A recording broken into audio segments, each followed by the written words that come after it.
My dear friends, welcome you in Dhara classes. आपके लिए एक नए वीडियो के साथ BA first year second semester Hindi साहित्य का न्यू मॉडल पेपर मैं आपको देने वाला हूं, जो कि आने वाले एग्जाम के लिए बहुत ही इम्पोर्टेंट होने वाला है। मित्रों, यदि आप चैनल पर पहली बार आए हुए हैं तो चैनल को लाइक और सब्सक्राइब अवश्य करें तथा अपने फ्रेंड्स के बीच में इस वीडियो को अवश्य शेयर कर दें, जिससे हर स्टूडेंट के पास ये हमारा वीडियो पहुंच पावे जो भी परीक्षा में अपीयर होने जा रहे हैं। प्रायः सभी यूनिवर्सिटियों में क्वेश्चंस सेट करके जो भी पूछे गए हैं और जो पूछे जाने वाले हैं पूरी तरह से सेट करके क्वेश्चंस बनाए गए हैं। विथ सॉल्यूशन आपको एक्सप्लेन किया जाएगा। प्रत्येक क्वेश्चंस को पूरी तरह से समझाने का प्रयास किया जाएगा। तो स्टार्ट कर रहे हैं न्यू मॉडल पेपर 2023 का ये आपका क्वेश्चन सेट। तो देखेंगे मित्रों, बीए प्रथम वर्ष द्वितीय सेमेस्टर के लिए हमारा ये वीडियो इम्पोर्टेंट होने वाला है, जिसमें कि आपका जो प्रश्न पत्र होता है कार्यालयी हिंदी और कंप्यूटर से टाइटल्ड होता है, यानी कार्यालयी हिंदी और कंप्यूटर शीर्षक से आपका जो प्रश्न पत्र होगा वो होगा मित्रों, जिसमें कि कार्यालयी हिंदी और कंप्यूटर से संबंधित क्वेश्चंस किए जाएंगे। तो ये प्रश्न पत्र आपका 3 खंडों में डिवाइड होगा मित्रों। प्रत्येक खंड से आपको क्वेश्चंस करने होंगे। सेक्शन ए से आपको 10 क्वेश्चंस करने होंगे, जिसका मार्क्स 20 होगा। प्रत्येक क्वेश्चन 2 मार्क्स का होगा और आपको 50 वर्ड्स में करना होगा, यानी 50 शब्दों में इसके उत्तर देने होंगे मित्रों। और सेक्शन बी जो होगा, सेक्शन बी आपको 35 अंक दिलाएगा, जिसमें कि आपको 5 क्वेश्चंस करने होंगे। प्रत्येक क्वेश्चंस का मार्क 7 होगा, यानी 7 इंटू 5 यानी 35 क्वेश्चन अंक का होगा आपका सेक्शन बी मित्रों, जिसमें कि आपको 200 वर्ड्स में इसको एक्सप्लेन करना होगा। और जो सेक्शन सी होगा, लास्ट सेक्शन मित्रों, इसमें केवल आपको 2 क्वेश्चंस करने होंगे। प्रत्येक क्वेश्चंस 10 अंक के होंगे, यानी कि 20 मार्क्स आपको सेक्शन सी से मिलने वाले हैं, जिसको कि आपको 500 वर्ड्स में एक्सप्लेन करना होगा। तो इस तरह से आपको 3 सेक्शन में ये प्रश्न पत्र होगा मिलेगा, जिसमें कि आपको प्रत्येक खंड से क्वेश्चंस करने होंगे और अलग अलग उनके अंक होंगे तथा अलग अलग शब्दों में वो लिखे जाएंगे। तो हम एक्सप्लेन करने जा रहे हैं मित्रों। खंड आ का फर्स्ट क्वेश्चन आप देखेंगे, जो कि आपके लिए बहुत ही इंपॉर्टेंट होने वाला है। ये खंड आ का फर्स्ट क्वेश्चन, संविधान के किस अनुच्छेद में हिंदी की स्थिति सुदृढ़ करने का प्रस्ताव है? तो किस अनुच्छेद में संविधान में हिंदी की स्थिति को सुदृढ़ बताने की बात कही गई है मित्रों? तो इसको हमें देखना है। तो अनुच्छेद 343 संघ की स्थापना, इसमें संघ की राजभाषा हिंदी और लिपि देवनागरी होगी मित्रों। संघ के शासकीय प्रयोजनों के लिए प्रयोग होने वाले अंकों का रूप भारतीय अंकों का अंतर्राष्ट्रीय रूप होगा। तो ये आपका जो अनुच्छेद 343 है, इसमें इसके बारे में कहा गया है। इसके पश्चात अनुच्छेद 344 में राजभाषा के संबंध में आयोग और संसद की समिति ने इस पर कहा था हिंदी विषय के बारे में मित्रों।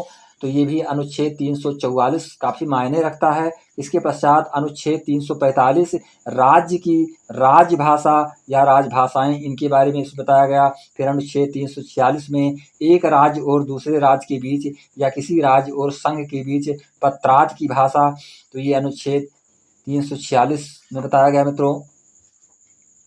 अनुच्छेद 347 में किसी राज्य की जनसंख्या के किसी अनुभाग द्वारा बोली जाने वाली भाषा के संबंध में विशेष उपबंध इसमें बताए गए हैं। अनुच्छेद 348 में उच्चतम न्यायालय और उच्च न्यायालयों में और अधिनियमों, विधेयकों आदि के लिए प्रयोग की जाने वाली भाषा के रूप में। अनुच्छेद 349 में भाषा से संबंधित कुछ विधियां अधिनियमित करने के लिए विशेष प्रक्रिया बताई गई। तो इसी तरह से अनुच्छेद 350 में व्यथा के निवारण के लिए अध्यावेदन प्रयोग की जाने वाली भाषा। तो इस तरह से तमाम सारे अनुच्छेदों में हिंदी से संबंधित बातें कही गई हैं। अनुच्छेद 351 में हिंदी भाषा के विकास के लिए निर्देश। अब आप यहाँ पर ध्यान दें मित्रों कि अनुच्छेद 351 जो आपका है, ये अनुच्छेद 351 इसके बारे में बताता है कि इसमें हिंदी की स्थिति के विषय में मित्रों। तो संघ का यह कर्तव्य होगा कि वो हिंदी भाषा का प्रसार बढ़ाए उसका विकास करे, जिससे वो भारत की सामाजिक संस्कृति के सभी तत्वों की अभिव्यक्ति का माध्यम बन सके और उसकी प्रकृति में हस्तक्षेप किए बिना हिंदुस्तानी के 8वीं अनुसूची में विनिर्दिष्ट भारत की अन्य भाषाओं में प्रयुक्त रूप, शैली और पदों को आत्मसात करते हुए और जहाँ आवश्यक या वांछनीय हो वहाँ उसके शब्द भंडार के लिए मुख्यतः संस्कृत से और गौड़तः अन्य भाषाओं से शब्द ग्रहण करते हुए उसकी समृद्धि सुनिश्चित करे। तो ये बात जो है 351 अनुच्छेद के अंतर्गत कही गई थी मित्रों, हिंदी भाषा के विकास के लिए। तो ये क्वेश्चंस आपके लिए बहुत ही इम्पोर्टेंट है। अब हम देखेंगे क्वेश्चन नंबर 2। क्वेश्चन नंबर 2 में कहा जा रहा है प्रयोजना के आधार पर हिंदी के विविध रूपों पर प्रकाश डालिए। यानी प्रयोजना के आधार पर हिंदी के विविध रूप आपको बताने होंगे, जो कि बहुत। तो देखेंगे मित्रों, क्वेश्चन नंबर 2 जो आपका है, प्रयोजना के आधार पर हिंदी के विविध रूपों को आपको बताना है मित्रों। तो इसमें साहित्यिक हिंदी, कार्यालयी हिंदी, व्यावसायिक हिंदी, विधिपरक हिंदी, जनसंचार के माध्यमों की हिंदी तथा वैज्ञानिक और तकनीकी हिंदी और सामाजिक हिंदी, इस तरह से जो है प्रयोजना के आधार पर हिंदी के विविध रूप के अंतर्गत हम 7 टाइप यानी 7 प्रकार के हिंदी के रूप को देखते हैं मित्रों, जो कि हमारे लिए बहुत ही इम्पोर्टेंट है। इसके पश्चात देखेंगे क्वेश्चन नंबर 3, पारिभाषिक शब्दों की विशेषताएं बताइए। यानी पारिभाषिक शब्दों की आपको विशेषता बताना है। ये भी क्वेश्चंस आपके लिए बहुत ही इम्पोर्टेंट बन रहा है। आप पूरी तरह से परीक्षा में इस तरह के क्वेश्चंस लिख पावें, इसलिए इसको बता देना बहुत ही आवश्यक है। तो इसमें देखेंगे पारिभाषिक शब्दों की विशेषताएं क्या होती हैं, इसके बारे में आपको जानना है मित्रों। जो पारिभाषिक शब्द होते हैं उनकी विशेषता क्या होती है, इसके बारे में आपको बताएंगे यहाँ पर। तो देखेंगे, तो इसमें देखेंगे मित्रों, ये जो पारिभाषिक शब्द होते हैं इनकी विशेषताएं, इनकी जो लक्षण मुख्य हैं, इसको आपको जानना आवश्यक है। अर्थ और प्रयोग के स्तर पर तकनीकी शब्दों के कुछ खास गुण धर्म होते हैं मित्रों, जिनके आधार पर हम उन्हें गैर पारिभाषिक शब्दों से अलग करते हैं। वैज्ञानिक तथा तकनीकी संदर्भों में सामान्य शब्द भी विशिष्ट अर्थ व्यक्त करने की क्षमता विकसित कर लेता है। वैज्ञानिक संदर्भों में अर्थों और संकल्पनाओं में सूचना की आवश्यकता पड़ती है, इसलिए इन सूक्ष्म अर्थों को व्यक्त करने के लिए अनेक शब्दों की जरूरत पड़ती है, जो किसी भी भाषा के शब्द भंडार में संभव नहीं। इसलिए जहाँ नए शब्द बनाने या सृजित करने की संभावनाएं नहीं होती, वहाँ प्रचलित शब्दों को ही नया अर्थ अथवा अर्थ छटा प्रदान कर दी जाती है मित्रों। इस तरह की पारिभाषिक शब्दों में नए अर्थों का आरोपण एक सतत प्रक्रिया है। अर्थ का सूक्ष्म और सूक्ष्मतम होते जाना तकनीकी शब्दों की विशेषताएं होती हैं। तो ये हमें पूरी तरह से समझ लेना चाहिए कि जब हम किसी भी अर्थ को सूक्ष्म और सूक्ष्मतम होते जाना देखते हैं तो वहाँ पर तकनीकी शब्दों की विशेषताएं उसमें बढ़ती चली जाती हैं। तो ये पारिभाषिक शब्दों की विशेषताओं के विषय में आप समझेंगे। इसके पश्चात देखें क्वेश्चन नंबर 4, कार्यालयी पत्रों की विशेषताएं बताना है आपको। यानी कार्यालयी जो पत्र होते हैं, कार्यालय से संबंधित जो पत्र होते हैं मित्रों, उसकी विशेषता के विषय में आपको बताना है। तो जो कार्यालयी पत्र होते हैं उनकी विशेषता के विषय में आपको जानना बहुत ही आवश्यक है। तो ये विशेषता ध्यान देंगे मित्रों। इसमें क्वेश्चन नंबर 3 में थोड़ा और आपको जानकारी प्राप्त कर लेनी है। इसमें जो पारिभाषिक शब्दों की विशेषताएं पूछा जा रहा है, तो इसमें आप कुछ बिंदुओं के अंतर्गत इसकी विशेषताएं बताएंगे। जैसे पारिभाषिक शब्द का अर्थ स्पष्ट और सुनिश्चित होता है। पहली चीज तो आपको ये लिखना है कि पारिभाषिक शब्द का अर्थ स्पष्ट और सुनिश्चित होता है। दूसरा पॉइंट आपको लिखना है, एक विषय में उनका एक ही अर्थ होता है, ये भी लिखना होता है। तीसरे पॉइंट में, एक विषय में एक धारणा या वस्तु के लिए एक ही पारिभाषिक शब्द होते हैं। और चौथे पॉइंट में आपको लिखना है, पारिभाषिक शब्द छोटा होना चाहिए ताकि प्रयोग में सुविधा हो। और 5वें पॉइंट में आपको बताना है मित्रों कि पारिभाषिक शब्द मूल या रूढ़ होना चाहिए, व्याख्यात्मक नहीं। तो ये चीज़ें हमको बतानी होती हैं इसमें। इसके पश्चात 6 नंबर पॉइंट में आपको लिखना है, एक ही विषय से संबद्ध पारिभाषिक शब्दों के रूप की दृष्टि से सादृश्य हो तो संगत लगता है। जैसे विज्ञान के विषय में ऑक्सीडेशन, रिडक्शन, हाइड्रोजनेशन आदि शब्दों के अपने विशिष्ट अर्थ हैं तो हैं ही, साथ ही उनके रूपों में एक सादृश्य भी दिखाई पड़ता है। तो ये भी हमको ध्यान रखना। 7 नंबर पॉइंट पे मित्रों आपको लिखना है, पारिभाषिक शब्द ऐसा हो जिससे उसके अर्थ से संबद्ध छायाओं को प्रकट करने वाले शब्द बनाए जा सकें। तो ये 7 नंबर पॉइंट के अंतर्गत आपको लिखना होता है। तो ये पारिभाषिक शब्द चूंकि बहुत ही इंपॉर्टेंट क्वेश्चन आपके लिए है, इसलिए इसको लिखना जरूरी होगा इस तरह से।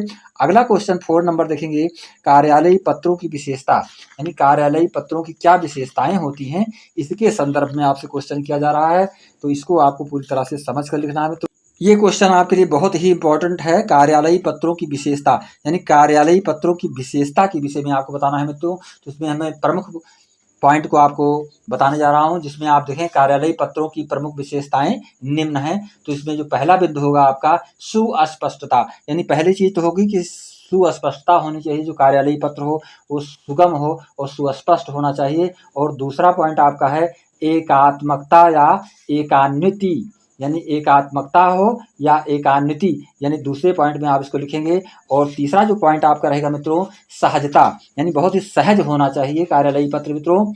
और चौथे पॉइंट में यथार्थता, उस पत्र में क्या होना चाहिए, यथार्थता होनी चाहिए, जो है वास्तविकता अवश्य होनी चाहिए मित्रों। इसके पश्चात 5 नंबर पॉइंट में संक्षिप्तता, कार्यालयी पत्र संक्षिप्त में होना चाहिए, बहुत विस्तृत नहीं होना चाहिए। इसके पश्चात 6 नंबर पॉइंट में आपको लिखना है स्वतः पूर्णता, यानी स्वतः पूर्णता के रूप में वो स्वतः पूर्ण रूप में होना चाहिए। और 7वें पॉइंट में आपको शालीनता, यानी जो कार्यालयी पत्र हो उसमें शालीनता भी दिखाई पड़नी चाहिए मित्रों।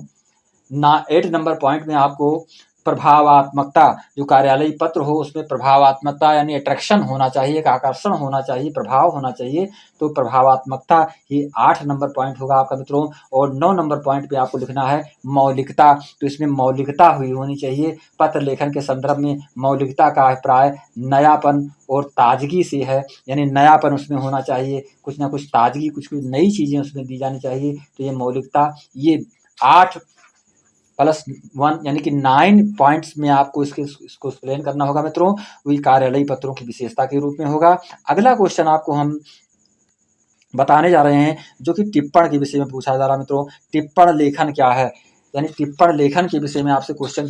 हाँ तो देखेंगे मित्रों, ये क्वेश्चन नंबर 5 जो आपका है बहुत ही इंपॉर्टेंट है। इसमें आपको टिप्पण लेखन से संबंधित क्वेश्चन किया जा रहा है कि टिप्पण लेखन क्या होता है, टिप्पण लेखन क्या है। ये मोस्ट इंपॉर्टेंट क्वेश्चन है, प्राय सभी यूनिवर्सिटियों में पूछा जा रहा है, लगातार पूछा जा रहा है, इस बार भी पूछे जाने की संभावना है। तो टिप्पण का अर्थ पहले आप समझ लें। टिप्पण का मतलब होता है पत्र अथवा पत्र संदर्भ के बारे में आवश्यक जानकारी तथा टिप्पणीकार का कार्यालय के विविध विधि विधान के अंतर्गत उस पर अपना सुझाव देना। तो आप मोटे तौर से इसको समझ लें मित्रों कि पत्र अथवा पत्र से संबंधित उसके बारे में आवश्यक जानकारी तथा टिप्पणीकार का कार्यालय के विधि विधान के अंतर्गत उस पर अपना सुझाव देना। इन्हीं सुझावों के आधार पर आलेखनकार पत्रोत्तर का प्रारूप तैयार करता है, अर्थात सरकारी कार्य प्रणाली में विचाराधीन कागज या मामले के बारे में उनके निपटाने हेतु सुझाव या निर्णय देने के परिणाम स्वरूप जो अभियुक्तियां फाइल पर लिखी जाती हैं। मोस्ट इंपॉर्टेंट मित्रों ध्यान देंगे, जो भी अभियुक्तियां, जो भी ब्यौरे फाइल पर लिखी जाती हैं उन्हें टिप्पण या टिप्पणी कहते हैं। तो आप टिप्पण के विषय में ये समझ लें, ये मोस्ट इंपॉर्टेंट था आपके लिए, इसलिए मैं इसको एक्सप्लेन किया हूं। अब अगला क्वेश्चन देखेंगे पल्लवन, क्वेश्चन नंबर 6 पल्लवन। ये भी क्वेश्चन आपके लिए बहुत ही इंपॉर्टेंट है, प्रायः शॉर्ट आंसर टाइप क्वेश्चन में पूछा जाता है, यानी कि लघुतरीय प्रश्न के रूप में मित्रों। तो पल्लवन का अर्थ आपको बताना है कि पल्लवन क्या होता है, पल्लवन के विषय में आपको जान। तो देखेंगे मित्रों, ये क्वेश्चन नंबर 6 पल्लवन का अर्थ स्पष्ट करना है, यानी पल्लवन के विषय में आपको बताना है। तो बताते चले मित्रों, पल्लवन शब्द पल्लव से रचित है। ध्यान देंगे कि पल्लवन जो शब्द है ये पल्लव से रचित है। पल्लव का अर्थ है पत्ता, जैसा कि आप जानते हैं आम के पल्लव या अमरूद के पल्लव या किसी भी वृक्ष के जो पत्ते होते हैं उन्हीं को पल्लव कहते हैं। तो पल्लव का अर्थ है पत्ता, आप ये समझते चलें। पत्ता जिस रूप में दिखता है वस्तुतः वो उसका मूल रूप नहीं है। यदि पत्ता जिस रूप में दिखाई पड़ता है तो समझ लीजिए उसका मूल रूप नहीं है। वृक्ष का मूल रूप वो नहीं हो सकता है। उसका मूल रूप तो वह बीज है जो मिट्टी में दबा था। उसी बीज का विस्तृत रूप है पल्लव या पत्ता। बीज से अंकुर, अंकुर से तना, फिर तना से पल्लव। इस प्रकार बीज का विस्तारण पल्लवन है। वह प्रक्रिया भाषा के संदर्भ में पल्लवन की है। किसी सूत्र, विचार, भाव, वाक्य आदि के विस्तार से व्याख्या प्रस्तुत करना पल्लवन है। तो हम इस तरह से इसको समझेंगे मित्रों कि जैसे किसी वृक्ष की पहचान उसके पल्लव यानी कि पत्ते से नहीं की जा सकती है, उसमें तमाम सारी चीज़ें होती हैं, मुख्य बिंदु उसका बीज होता है। तो इसी तरह से जो साहित्य होता है, उस साहित्य में जो मुख्य बिंदु होता है, जो मुख्य सूत्र होता है, सूत्र, विचार, भाव, वाक्य आदि सारी चीज़ें उससे जुड़ी होती हैं, तो उसको हम पल्लवन के रूप में उसको प्रस्तुत करना अलग अलग ढंग से वो पल्लवन के रूप में जाना जाता है। तो ये क्वेश्चन भी आपके लिए बहुत ही इम्पोर्टेंट था। इसके पश्चात देखेंगे क्वेश्चन नंबर 7। क्वेश्चन नंबर 7 में आपसे पूछा जा रहा है मित्रों कंप्यूटर के विषय में, क्योंकि इसमें आपको कार्यालय हिंदी और कंप्यूटर्स 2 टॉपिक्स पे आपको क्वेश्चंस करने होते हैं। तो कंप्यूटर का सामान्य परिचय देना है, यानी कंप्यूटर का सामान्य परिचय दीजिए, ये क्वेश्चन आपसे किया जा रहा है। तो ये भी क्वेश्चन आपका बहुत ही महत्वपूर्ण है मित्रों। तो इसको हम संक्षेप में आपको बताते चलेंगे कंप्यूटर के विषय में कि कंप्यूटर क्या होता है, इसकी क्या उपयोगिता है और इसके महत्व क्या हैं। तो कंप्यूटर का सामान्य परिचय आप समझेंगे। सबसे पहले आपको कंप्यूटर का सामान्य परिचय जानना बहुत ही आवश्यक है। तो देखेंगे मित्रों कंप्यूटर का सामान्य परिचय आप समझ लें। कंप्यूटर का जो सामान्य परिचय है, कंप्यूटर एक ऐसी इलेक्ट्रॉनिक मशीन है जो इनपुट किए गए डाटा को प्रोसेस करता है, या जो जिसमें डाटा इनपुट किया जाता है उसको प्रोसेस करता है और एक सार्थक आउटपुट देता है जिसका हम इस्तेमाल कर सकते हैं। कंप्यूटर यूजर के द्वारा दिए गए निर्देशों का पालन करता है और आउटपुट देता है। ये कंप्यूटर का एक सामान्य परिचय है मित्रों, जिसके विषय में हम जान सकते हैं। कंप्यूटर में प्रोसेसर, हार्डवेयर, सॉफ्टवेयर, ये सारी चीज़ें उसमें अलग अलग उसके क्षेत्र हैं मित्रों, उसके कार्य हैं। तो ये हमको जानना बहुत ही आवश्यक था कि कंप्यूटर का सामान्य परिचय यदि आपसे पूछा जाए तो आप इस तरह से इसको एक्सप्लेन करेंगे। अब हम अगले बिंदु पर जा रहे हैं, क्वेश्चन नंबर 8। क्वेश्चन नंबर 8 में आपसे पूछा जा रहा है इंटरनेट क्या है। इंटरनेट के विषय में आपको बताना है मित्रों कि इंटरनेट देखेंगे मित्रों, इंटरनेट के विषय में ये भी क्वेश्चन प्रायः पूछा जा रहा है। तो इंटरनेट के विषय में आप जान लें, वर्तमान युग को सूचना प्रौद्योगिकी का युग कहा गया है, यानी सूचना और प्रौद्योगिकी का युग है वर्तमान युग मित्रों। आज सूचना हमारे दैनिक जीवन की एक आधारभूत आवश्यकता बन चुकी है। आज से लगभग 2 दशक पहले तक अनेक प्रकार की सूचनाओं को प्राप्त करना आसान नहीं था। सूचना प्रौद्योगिकी के क्षेत्र में इंटरनेट का आविष्कार मानव के लिए एक अनुपम उपहार है। इंटरनेट के कारण आज हर प्रकार की सूचना का संचार संभव हो गया है। कण कण में बसे असीम शक्तिशाली ईश्वर की सत्ता की भांति इंटरनेट भी आज एक भविष्य सर्वव्यापी सत्ता बन गया है मित्रों। इंटरनेट को हम वर्तमान सभ्यता के कृष्ण का विराट विश्व रूप मान सकते हैं मित्रों। प्रकाश के समान तीव्र गति से समस्त संसार में सूचनाओं का संचार करने में सक्षम इंटरनेट इलेक्ट्रॉनिक संचार युग का अद्भुत उपादान है। इसके आगमन से संपूर्ण विश्व में एक हलचल सी हो गई है। तो ये हम समझेंगे कि जो इसका जो इम्पोर्टेंस है, जो इसका महत्व है, वो इंटरनेट से आपको पता चल जाएगा मित्रों। तो ये क्वेश्चन भी आपके लिए बहुत इंपॉर्टेंट था। अब देखेंगे क्वेश्चन नंबर 9, ई शिक्षण की विशेषताएं बताना है आपको कि ई शिक्षण क्या होता है, इसकी विशेषता को आपको बता देना है मित्रों। ये भी क्वेश्चन आपके लिए बहुत ही इम्पोर्टेंट है कि ई शिक्षण की विशेषता, यानी कि जो ई शिक्षण होता है, यानी कि तो देखेंगे मित्रों ई शिक्षण की विशेषता आपसे पूछा जा रहा है। तो बहुत ही आसान तरीके से आप समझ लें इसको कि ई शिक्षण की जो विशेषताएं हैं, अधिगम प्रक्रिया नंबर 1 आप देखेंगे, अधिगम प्रक्रिया को प्रभावशाली बनाना, यानी ई शिक्षण जो होता है वो अधिगम प्रक्रिया को बहुत ही प्रभावशाली बना देता है। किसी चीज़ को ग्राह्य करने की, किसी चीज़ को जानकारी देने की जो प्रक्रिया होती है उसको बहुत ही प्रभावशाली बना देता है ये शिक्षण मित्रों। लचीली और ज्ञानपूर्ण शिक्षण विधियाँ इसमें होती हैं। तीसरे पॉइंट पे लिखना है मूल्यांकन में शीघ्रता, और चौथे पॉइंट में लिखना है ज्ञान प्रबंधन, ये इस शिक्षण की विशेषताएं हैं। और पांचवें पॉइंट में आपको सुविधा अनुसार अधिगम, ये भी इस शिक्षण की विशेषता है। छठे पॉइंट में आपको लिखना है मित्रों किसी तकनीकी की उप प्रणाली नहीं होती है ये शिक्षण। और सातवें पॉइंट में आपको बताना है कि अधिक विस्तृत संप्रत्यय इसमें होते हैं, यानी ई शिक्षण संप्रत्यय में कंप्यूटर और वेब तकनीकियों का प्रयोग किया जाता है मित्रों। तो इस तरह से आप 7 तरह से इसको एक्सप्लेन कर सकते हैं, इसकी विशेषताएं जो हैं इस शिक्षण की। अब जो लास्ट क्वेश्चन आपका है यूनिकोड से आप क्या समझते हैं, यानी यूनिकोड से क्या तात्पर्य होता है। तो यूनिकोड के विषय में आपको जानना है मित्रों। ये देखेंगे मित्रों, ये लास्ट क्वेश्चन यूनिकोड के विषय में पूछा जा रहा है, यूनिकोड से क्या तात्पर्य है। तो हम समझते चलेंगे कि कंप्यूटर हमारी तरह विभिन्न भाषाएं नहीं समझ सकता है, ये केवल बाइनरी नंबरों 0 और 1 को ही समझ सकता है। इसलिए हम जो भी अक्षर टाइप करते हैं वो अंततः 0 और 1 में ही परिवर्तित किए जाते हैं मित्रों, तभी कंप्यूटर उन्हें समझ पाता है। किसी भाषा के किस शब्द के लिए कौन सा नंबर प्रयुक्त होगा, इसका निर्धारण करने के नियम विभिन्न कैरेक्टर सेट या संकेत लिपि प्रणाली द्वारा निर्धारित होते हैं। ये प्रत्येक अक्षर और वर्ण के लिए एक नंबर निर्धारित करके अक्षर और वर्ण संग्रहित करते हैं। यूनिकोड का आविष्कार होने से पहले ऐसे नंबर देने के लिए सैकड़ों विभिन्न संकेत लिपि और प्रणाली थी। किसी एक संकेत लिपि में पर्याप्त अक्षर नहीं होते हैं।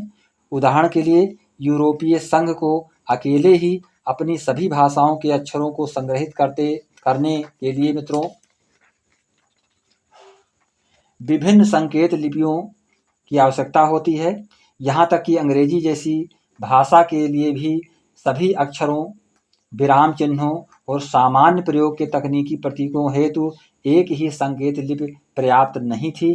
तो यूनिकोड जो होता है मित्रों ये बहुत ही इम्पोर्टेंट होता है।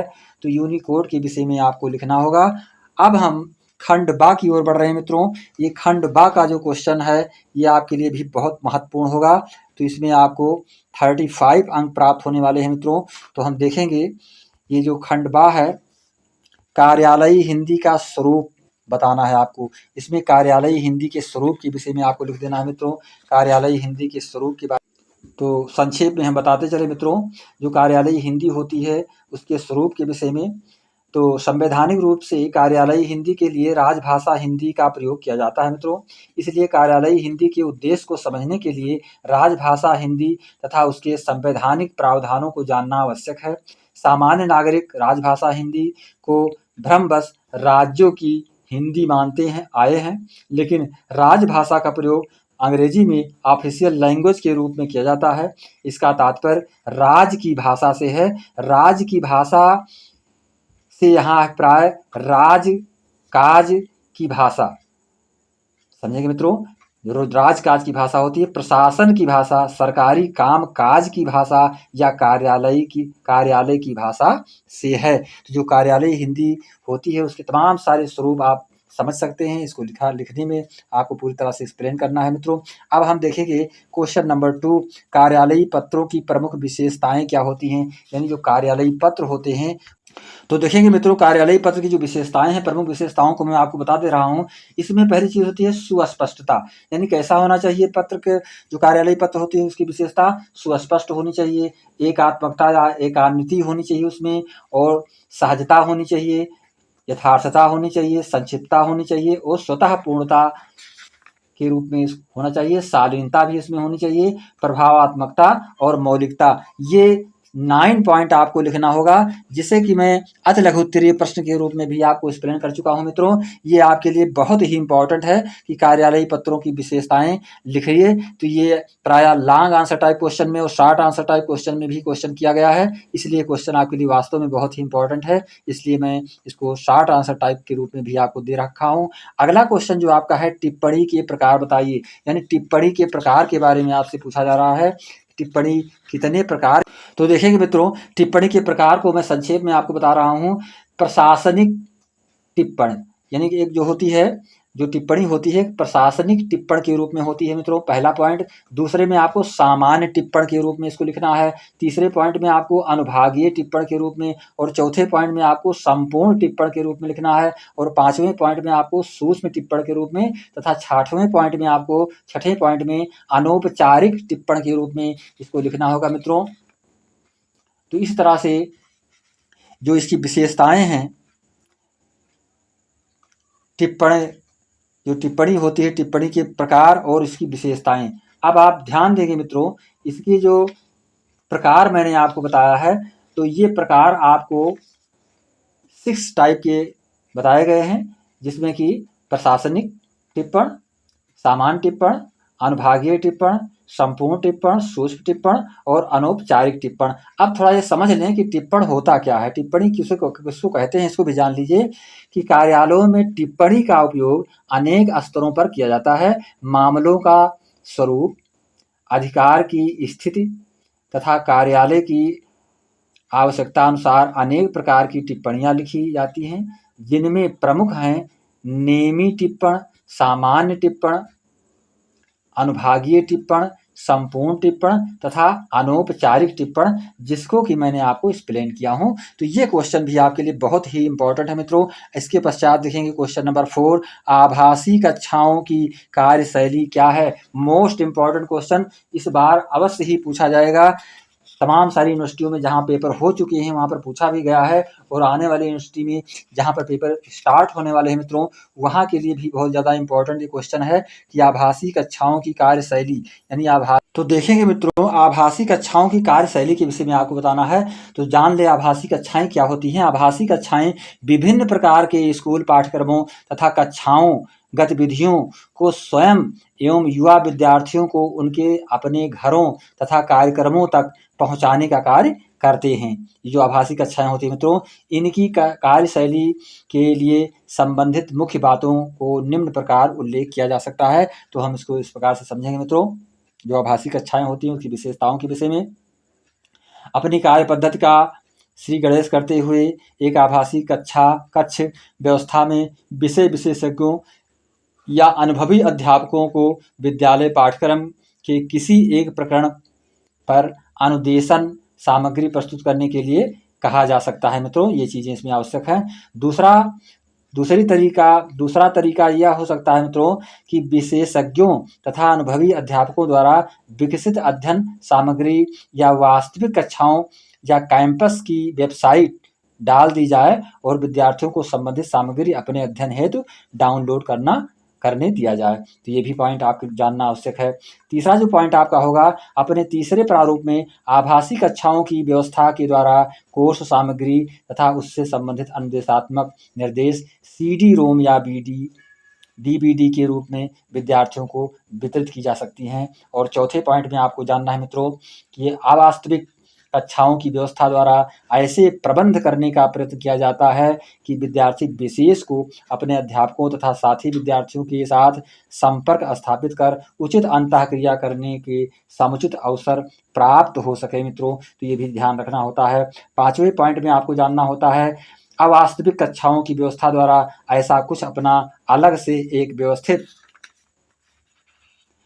प्रबंध किया जा सकता है कि विद्यार्थियों के अधिगम को पुनर्बलित करने, आवश्यक अभ्यास कराने, पुनरावृत्ति कराने तथा प्रोजेक्ट कार्य, अभिन्यास और गृह कार्य देने आदि जैसी आवश्यक गतिविधियों का संचालन और प्रबंधन भी अच्छी तरह होता रहे। तो ये सारे आभासी कक्षाओं के जो विशेषताएं थी मित्रों, उसको मैंने आपको बताने का प्रयास किया हूँ। ये क्वेश्चन आपके लिए बहुत ही इंपॉर्टेंट है। अगला क्वेश्चन जो आपका है मित्रों, PPT स्लाइड क्या है, इसकी कार्य पद्धति बताइए। पीपीटी स्लाइड के विषय में आपसे क्वेश्चन किया जा रहा है। तो देखेंगे मित्रों, ये क्वेश्चन आपका बहुत ही इंपॉर्टेंट है। पीपीटी स्लाइड क्या है और इसकी कार्य पद्धति भी आपको बताना है मित्रों। तो समझ लें पीपीटी स्लाइड के बारे में। पीपीटी स्लाइड अर्थात पावर पॉइंट को फॉर थॉट इन, यहाँ पर देखिए सॉफ्टवेयर कंपनी में रॉबर्ट गैस्किंस एवं डेनिस ऑस्टिन द्वारा बनाया गया था मित्रों। इस सॉफ्टवेयर को 20 अप्रैल 1987 को रिलीज किया गया था। 3 महीने बाद माइक्रोसॉफ्ट कंपनी ने इसे खरीद लिया। तभी से इसका नाम माइक्रोसॉफ्ट पावर पॉइंट हुआ है। Power point power point presentation यानी पावर पॉइंट प्रेजेंटेशन, इसका फुल फॉर्म है मित्रों पावर पॉइंट प्रेजेंटेशन, यानी कि पीपीटी का फुल फॉर्म है पावर पॉइंट प्रेजेंटेशन। तो इसको हम पूरी तरह से इस तरह से समझेंगे मित्रों। अब आप इसकी जो विशेषताएं हैं, इसकी कार्य पद्धति है, इसके बारे में जान लें मित्रों। स्लाइड, पहला कार्य पद्धति इसकी जो है स्लाइड के रूप में, थीम के रूप में, स्लाइड लेआउट के रूप में, स्पीकर की सूचना हेड आउट के रूप में, प्रेजेंटेशन के रूप में मित्रों, फाइल मास्टर स्लाइड के रूप में, तथा जो है स्लाइड ट्रांजिशन के रूप में इसका प्रयोग होता है, एनिमेशंस इफेक्ट्स के रूप में, पावर पॉइंट प्रारंभ करना। इस तरह से जो है ये पीपीटी स्लाइड होता है, इसका प्रयोग हम इस प्रकार से अलग अलग तरीके से कार्य क्षेत्र में कर सकते हैं मित्रों। तो ये शॉर्ट आंसर टाइप क्वेश्चन जो था मित्रों खंड बा का, जिसे मैंने एक्सप्लेन किया हूँ। अब आप देखेंगे लॉन्ग आंसर टाइप क्वेश्चंस जो आपसे पूछे जा रहे हैं। इसमें से आपको केवल 2 क्वेश्चन करने होते हैं। ये 2 क्वेश्चंस भी आपके लिए बहुत ही इंपॉर्टेंट होते हैं मित्रों। इसमें आपको शब्दावली निर्माण के सिद्धांत बताना है, यानी शब्दावली निर्माण के सिद्धांत के बारे में आपको बताना है मित्रों। और इसके पश्चात संक्षेपण के प्रकार का वर्णन करना है और इंटरनेट के लाभ और हानि के विषय में आपको बताना है। तो हम इसको एक्सप्लेन करेंगे मित्रों। शब्दावली निर्माण के सिद्धांत आपको बताना है इसमें, तो आप समझते चलें। पारिभाषिक शब्दावली निर्माण के सिद्धांत को विषय में आप जानेंगे। यहाँ पर अंतर्राष्ट्रीय शब्दों को यथासंभव उनके प्रचलित अंग्रेजी रूपों में ही अपनाना चाहिए। जो शब्दावली निर्माण के सिद्धांत होते हैं मित्रों, इसी में आप देखेंगे अंतर्राष्ट्रीय शब्दावली के रूप में तत्वों और यौगिकों के नाम जैसे हाइड्रोजन, कार्बन डाइऑक्साइड आदि जो लिखा जाता है उसको हम उसी शब्दावली में जानते हैं। तौल और माप की इकाइयाँ और भौतिक परिमाण की इकाइयाँ जैसे डायनी, कैलोरी, एम्पियर एक्सेट्रा आदि को जैसे डाइन, कैलोरी, एम्पियर के रूप में जानते हैं। ऐसे शब्द जो व्यक्तियों के नाम पर बनाए गए हैं मित्रों, जैसे कि मार्क्सवाद, ब्रेल, वायकाट, गेलोटिन और गेरीमेंडर, तमाम सारे नाम ऐसे हैं जो कि उन्हीं शब्दावली पर हम उसको लिखते हैं। स्थिरांक के रूप में प्रयोग किया जाता है। ऐसे शब्द जैसे radio, petrol, radar, electron, proton, neutron आदि गणित और विज्ञान के क्षेत्र में भी हम इसका प्रयोग करते हैं, जैसे साइन, कोसाइन, टेंजेंट, लॉग आदि का प्रयोग। प्रतीक के रूप में हम जो है शब्दावली निर्माण के जो सिद्धांत होते हैं उसको इस प्रकार से करते हैं मित्रों। जैसे प्रतीक के रूप में, जैसे कि विशेष रूप से जैसे विशेष, साधारण, तौल व माप संबंधी, नागरी और मानक रूपों में जो कि लिखे जा सकते हों। सेंटीमीटर्स के रूप में संकल्पनाओं को व्यस्त करने वाले शब्दों का सामान्य अनुवाद किया जाना, ये भी इसके अंतर्गत आता है मित्रों। तमाम सारी चीज़ें ऐसी हैं जिसको हम एक पारिभाषिक शब्दावली के रूप में, निर्माण के रूप में, सिद्धांत के रूप में इसका प्रयोग करते हैं मित्रों। इसमें किसी प्रकार से फेरबदल हम नहीं करते हैं। अगला जो क्वेश्चन आपका है ये क्वेश्चन है संक्षेपण के प्रकार का वर्णन करना है आपको, संक्षेपण के विषय में बताना है। तो समझते चलेंगे संक्षेपण के विषय में मित्रों। ये संक्षेपण का तात्पर्य क्या होता है, संक्षेप से संक्षेपण बनाया गया मित्रों। तो संक्षेपण का अर्थ और परिभाषा थोड़ा समझ लेंगे इसमें।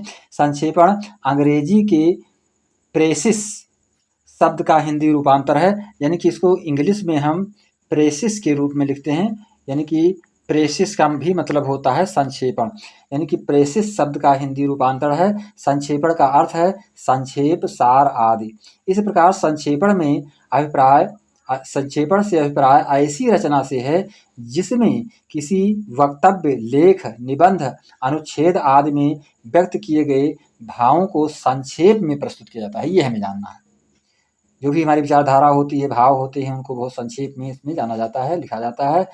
इसे पारिभाषिक रूप देते हुए कहा जा सकता है कि किसी संदर्भ या विषय वस्तु का कम से कम शब्दों में तथ्यपूर्ण एवं सुस्पष्ट पुनर्लेखन संक्षेपण कहलाता है। तो ये हमें पूरी तरह से जानना है। आज के व्यस्त जीवन में हर कोई समय व श्रम के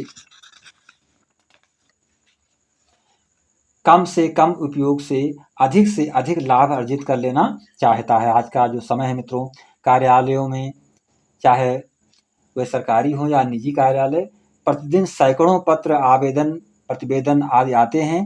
कार्यालयों के प्रमुख या उच्चाधिकारी, निर्देशक या प्रबंधक, मंत्री या सचिव के लिए यह संभव नहीं होता कि सब कुछ संपूर्णता में देख सकें, पढ़ सकें। ऐसे में उच्च पदाधिकारी तो चाहता है कि सारी बातें संक्षेप में उसके सामने रखी जाएं, ताकि अधिक से अधिक मामलों पर विचार कर सकें, समुचित निर्णय लेकर उचित कार्यवाही शीघ्रता से कर सकें। संक्षेपण की महत्ता इसी में निहित होती है। तो ये हमें जानना है।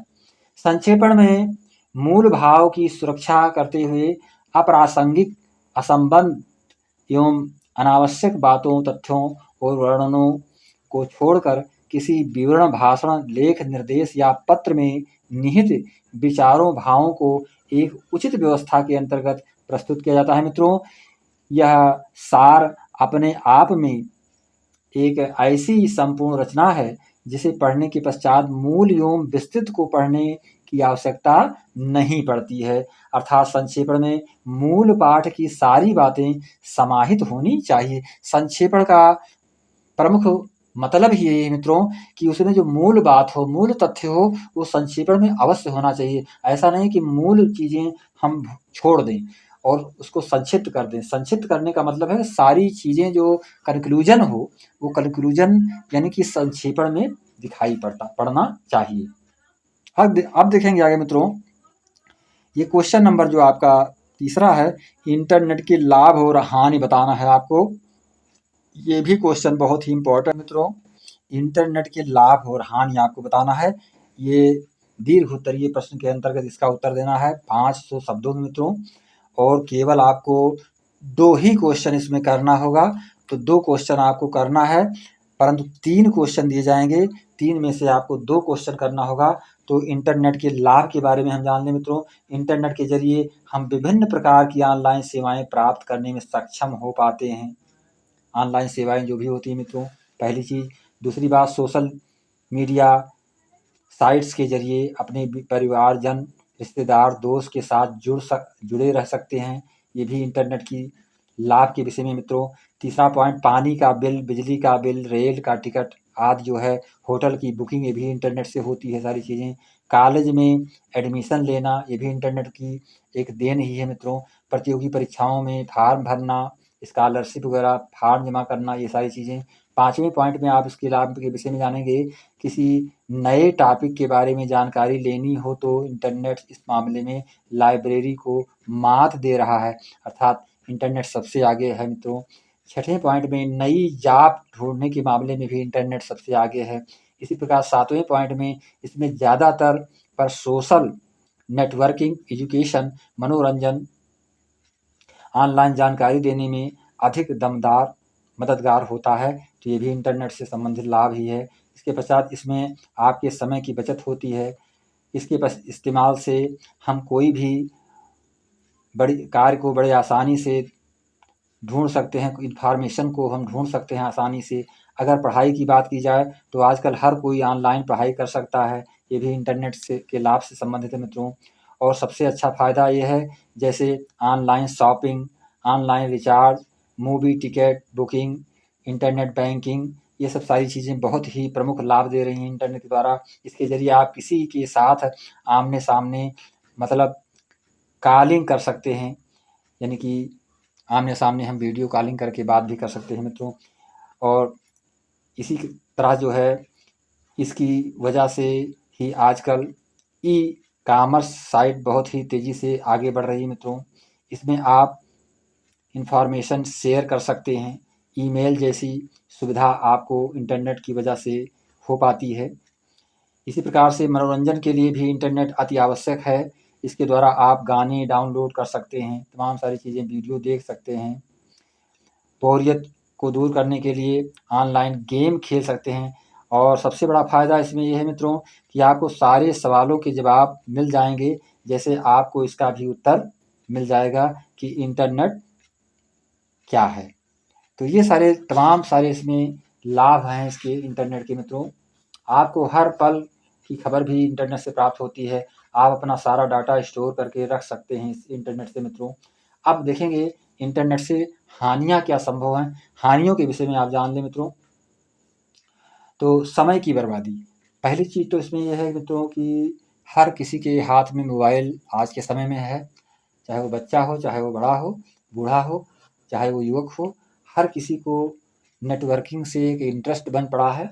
तो सबसे पहली चीज़ तो इसमें हानि के रूप में बताई जाती है समय की बर्बादी, कि उसके समय की बर्बादी की बात इसमें की जाती है, मुफ़्त नहीं। और दूसरी बात ये है कि इंटरनेट की सेवा हमें मुफ़्त नहीं प्राप्त होती है, इसके लिए हमको पैसे देने होते हैं। यदि हमारे पास पैसे होते हैं तभी हम इसको ले सकते हैं। और तीसरी बात ये है मित्रों, साइबर खतरा, इसमें साइबर का खतरा रहता है। इंटरनेट आज़ादी का जो पर्याय है, इसलिए इसके ऊपर मौजूद संसाधनों तक पहुँचना आसान है। इसी सुलभता के चक्कर में साइबर खतरा हमेशा बना हुआ रहता है। लोग हैक कर लेते हैं इंटरनेट से संबंधित चीज़ों को, जो है आपकी सूचनाओं को हैक कर लेते हैं। आपकी जो भी चीज़ें हैं उसको अपने कब्जे में ले लेते हैं। तो ये भी एक हानि के रूप में देखी जाती है।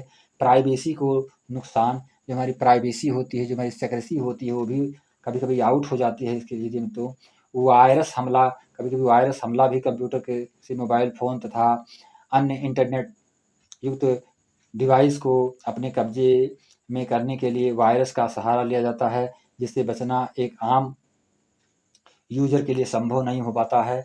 इसी प्रकार क्रेडिट डेबिट कार्ड में सेंधमारी भी हो जाती है तमाम सारे। विश्वसनीयता का अभाव इसमें दिखाई पड़ता है। विविधता लेकिन एक्सेंस नहीं है, एक्सेंस इसमें कम मिलता है मित्रों। इसी प्रकार इसका नुकसान, इसकी लत है। अगर ये लत आपको लग गई तो आप इसके पीछे लगे रहेंगे और इससे आपका जो है, जो वक़्त होता है वो बर्बाद होता रहता है। तो ये तमाम सारी चीज़ें इसमें बताई जा रही हैं, जो कि इससे जहाँ लाभ है वहीं पर हानियाँ भी हमको देखने को मिल रही हैं। तो इस तरह से हमें हर चीज़ को बड़े ही सावधानी से प्रयोग करते रहना चाहिए, करके और अपने कार्य के अनुसार, अपने आवश्यकता के अनुसार उसका प्रयोग करके उससे लाभ उठाते रहना चाहिए, और लाभ और हानि को ध्यान में रखते हुए मित्रों। तो ये क्वेश्चन जो 3 क्वेश्चन मैंने एक्सप्लेन किए, इसमें से 2 क्वेश्चन्स आपसे पूछे जा सकते हैं। तो सारे ही क्वेश्चंस, इम्पोर्टेंट क्वेश्चंस को सेट करके मैंने आपको देने का प्रयास किया हो मित्रों। तो मैं चाहूँगा कि आप चैनल को लाइक और सब्सक्राइब अवश्य करें, तथा अपने फ्रेंड्स के बीच में इस वीडियो को अवश्य शेयर करें मित्रों। और कमेंट के रूप में हम तक अपनी प्रतिक्रिया को अवश्य प्रेषित करें, जिससे कि मैं आपको उस तरह का वीडियो प्रदान कर पाऊँ। इसी के साथ नमस्कार, जय हिंद, जय भारत।